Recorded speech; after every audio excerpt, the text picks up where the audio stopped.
জাহান্নামীদেরকে জাহান্নামে নিক্ষেপ করার পর তারা আল্লাহর কাছে 3টি জিনিস চাইবে।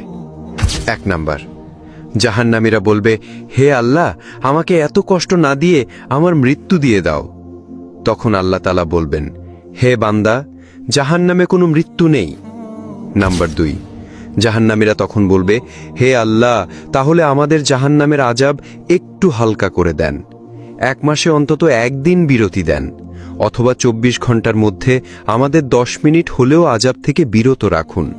হে আমাদের রব, আমরা আর পারছি না জাহান্নামের কষ্ট সহ্য করতে। তখন আল্লাহ তাআলা বলবেন, 1 সেকেন্ডের জন্য জাহান্নামের আযাব কমানো হবে না।